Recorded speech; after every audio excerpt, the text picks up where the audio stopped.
afternoon YouTube, and today's video is Hackintosh related.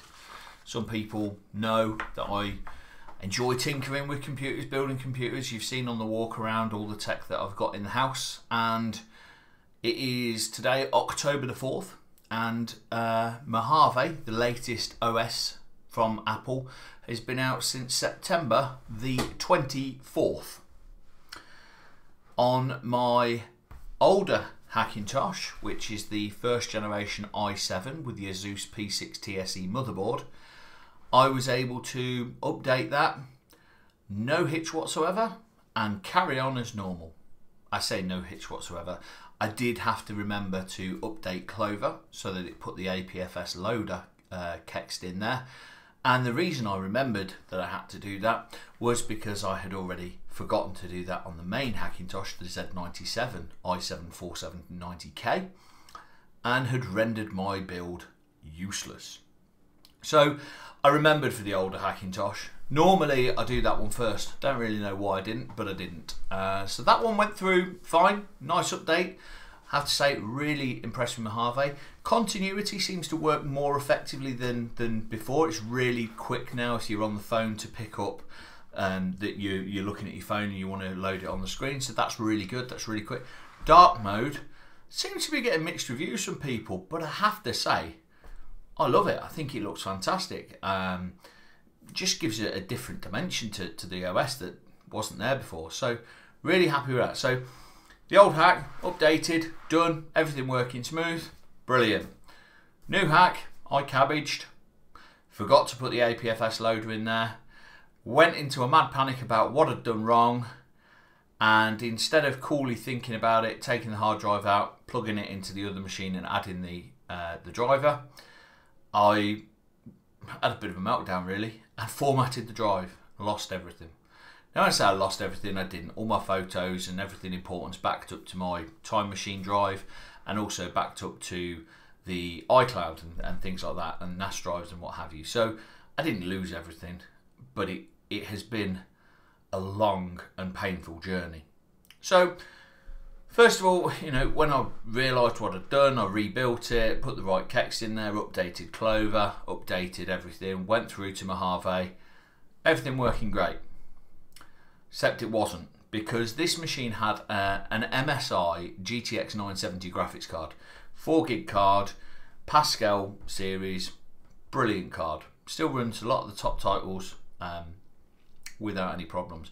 And I don't really tend to game on this machine anyway. I do video editing for the stuff for the channel and a bit of photo editing here and there. So I don't need the power of the gaming card so much, but I've always gone with NVIDIA.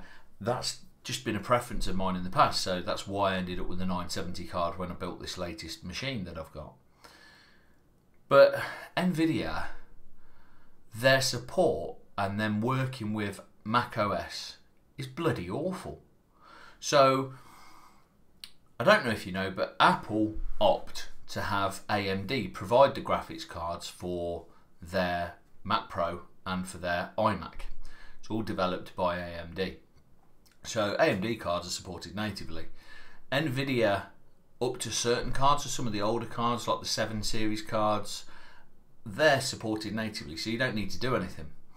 But with something like the 970, the 980, the 1070, 1080, newer cards like that, you need an NVIDIA WebDriver. And when I think it was High Sierra came out, we were waiting for ages to actually get the web drivers updated, and I didn't build this rig until those web drivers were updated. So, updated, yep, I'll go out, build a rig, which I did, and been really happy with it. But every time there's an update to Mac OS, even just the 0.1, 0.2 updates or supplemental updates, it renders the driver useless, and what you then have to do is wait 2 days after the launch of the update before you update for NVIDIA to have got ahead of the curve and to actually have developed and released the WebDriver. Well, NVIDIA have been a bit wrapped up in themselves. If you don't know, they've just released the RTX series cards. They're busy promoting those and off doing that. No one's bothered to actually write a driver for macOS Mojave. And Mojave's had a big change. So Mojave is now using Metal 2 to support the graphics. The NVIDIA web drivers won't do it. So although I was able to use the NVIDIA web driver from 1013, High Sierra, you couldn't get it to give you full acceleration. So it's only showing you 2 gig of the memory, and it wasn't giving you acceleration, which rendered the machine unusable really. It was really glitchy, try and open any windows and it just freeze up. So I went out and bought that guy. Now I hadn't planned on buying a new graphics card.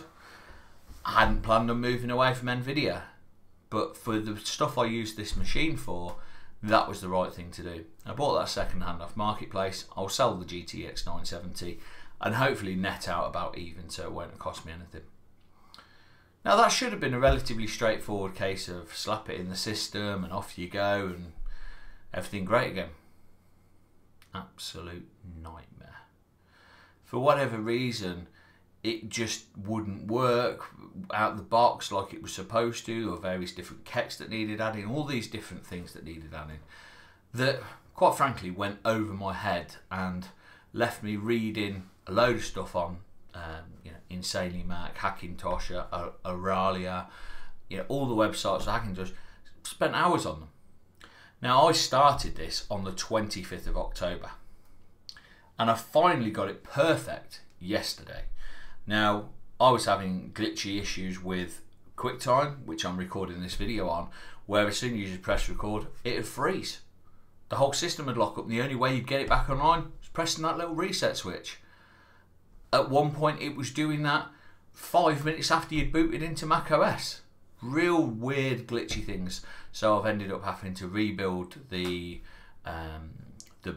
installer to start again. And in the past with this I've used MultiBeast and UniBeast from Tony Mac. It doesn't work because it installs stuff into library and extensions, and it's just not the best place to put it with Clover.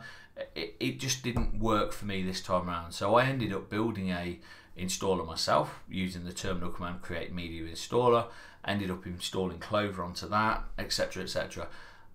I've now got it back to where I'm really happy, and I really want to thank the Facebook group of Hackintoshes, a guy called Chris particularly, who spent a lot of time going through the config file with me, making sure that I had the right drivers in the folders that I needed, and really fine-tuning different things. Funnily enough, the issue with with QuickTime freezing, I fixed that by clicking the drop down next to it and moving the setting from best to maximum, and that fixed it. No idea why, no idea what was causing it, but clearly a glitch in software. But anyway, we're now up and running. So it's taken a week and a half of frustration. And a lot of people will sit there and go, well, you could just go out and buy a Mac and you haven't got that frustration, so why do it? My boss said that today when I was talking to a colleague about it. Several reasons that I do it. The main one is Apple don't build a machine that I want to own. The closest that they build that I would want to own is probably the Mac Pro, because I run twin displays. I run two 24-inch monitors. Nothing special, just 1080p monitors. But I really like that setup, and that setup works for me. And I don't want to change away from that setup. So if I want to use external displays, that rules out all of the iMac range. And I have to say, I'm a bit of a OCD, I guess is probably too strong a phrase, but I like things matching. I like the symmetry. So if I went out and got an iMac and said, oh, I want a second screen, I'll plug a second screen.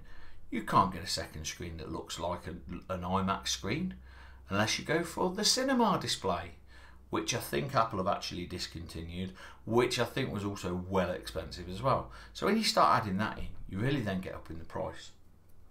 And the other issue with it that I have is it is primarily cost.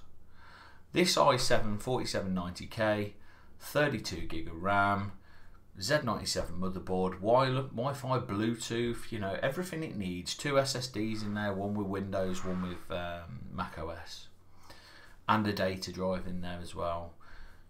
I think it owes me 1700 quid. Put the screens on as well, let's call it £2 grand.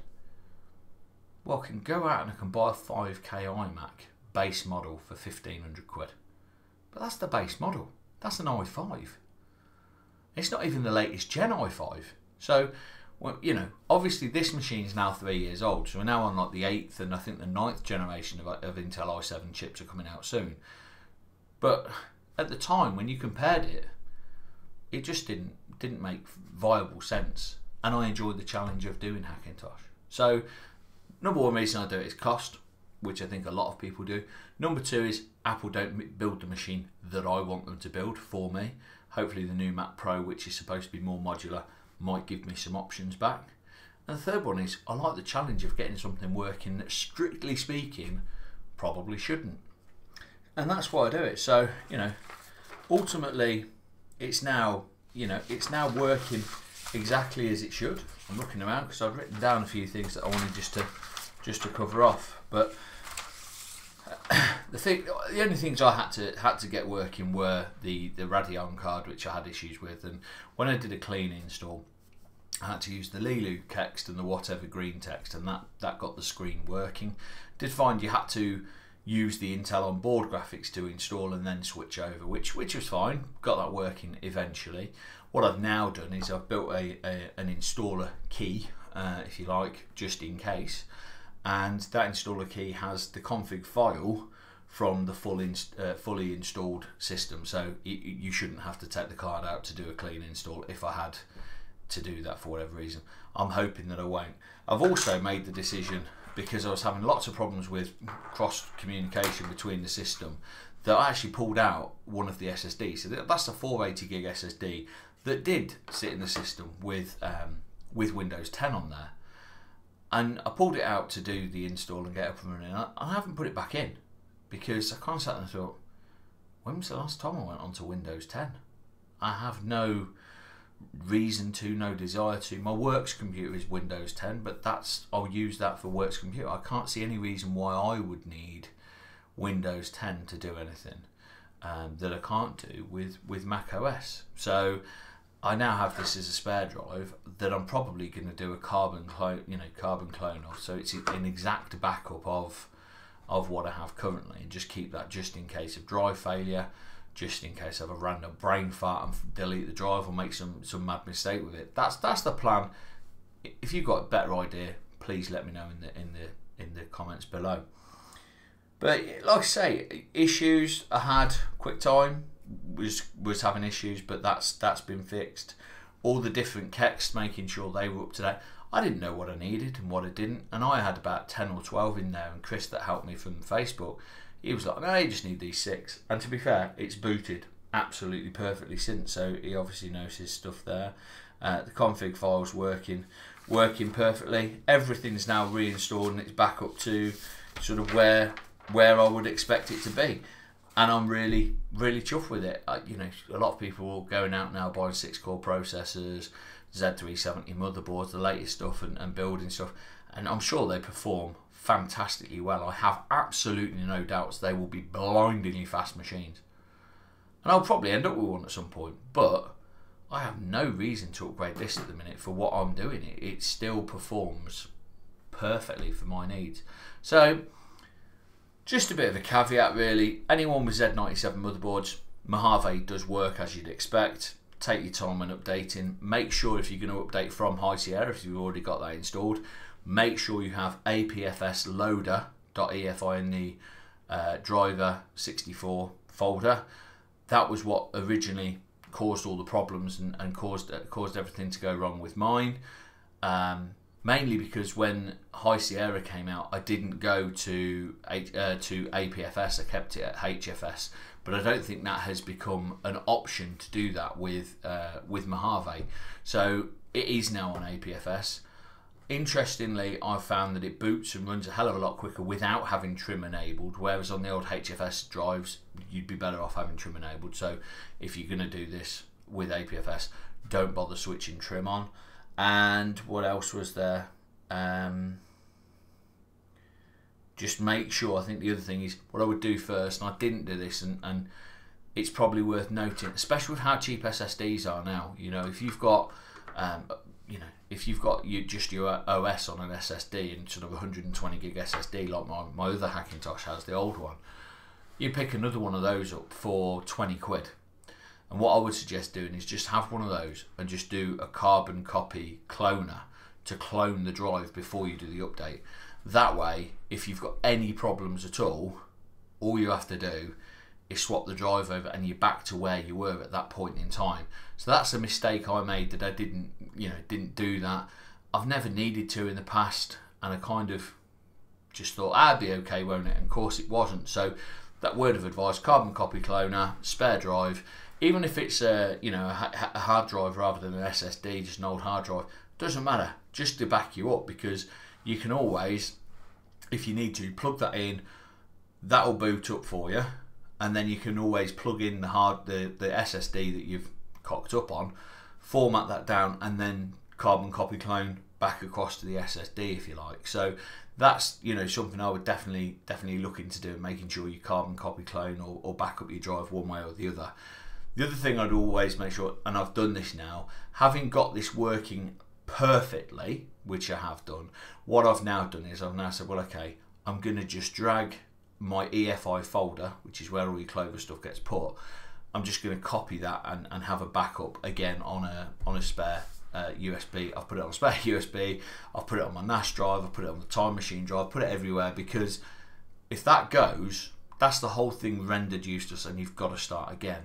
Now, when I look at it, I'm thinking, well, I'm really lucky. I didn't lose any music because my iTunes library was backed up to my NAS drive. And if I'm honest, if I had lost that, I don't think it would have been the end of the world, because, to be honest, most of the time I know use Spotify anyway. Pictures are obviously in iCloud Photos, so they came back. All my messages, my emails are synced with that as well, and everything like that. So I didn't have an issue really with getting all my stuff back in terms of my personal data. The only pain in the arse thing I had to do was go through the process of reinstalling Microsoft Office, reinstalling Bartender, reinstalling Photoshop, and the sort of stuff that I use. So that's the only problem. So they're the cardinal rules. If you've got a working Hackintosh now and you're thinking about updating to Mojave from High Sierra, back up the drive, make sure you've got the latest version of Clover installed. Don't just hit update, actually download the installer, because it doesn't update when you hit update in the same way. It won't install those missing drivers that you need for later versions. So just download it from SourceForge, reinstall it and add that APFS driver loader and any other bits that you need, so that it boots. If you're on graphics at the moment, if you've got NVIDIA cards, don't bother updating, because you won't have full acceleration, so wait until those web drivers come out. If you want an NVIDIA card, comment below. I've got a GTX 970 MSI Twin Frozar that's going to be going up for sale. One of the fins has broken off the fan, not sure how that happened, but either way it doesn't really affect use. And that's it. Mojave looks fantastic, runs beautifully, dark mode's great, continuity's great, editing straight from desktop rather than having to find your app and mess around with that. It's fantastic. What Apple do, and a lot of people go, oh, they've not made anything new, they've not bought anything new out, they've had this before, blah blah blah. Yeah, they don't. They haven't got that innovation that they had when Steve Jobs was there. The smartphone hadn't come about, Steve Jobs bought it about, then Android came on. That was a different time. We're not in that time anymore. What Apple do incredibly well every single year and every single time they launch a product, they take an idea that someone has run with and they improve on that idea and they make it better. Face ID on the iPhone 10 is a primary example. Android users will sit there and go, we've had that for 2 years. Android phones can be tricked with a photograph printed out. You're not going to be able to do that with Face ID. It's much greater improvements. It's the same with Mojave. It's lots of little tweaks that I think has made it great. And I'm really, really happy, really enjoying the way it works, the way it feels. All the networking's great. My MacBook Pro works perfectly with this. Both the hacks are working and communicating with one another. So yeah, it's in a good place. So have a go with it. See how you get on, and let me know in the comments. Cheers, guys, and I'll speak to you all soon.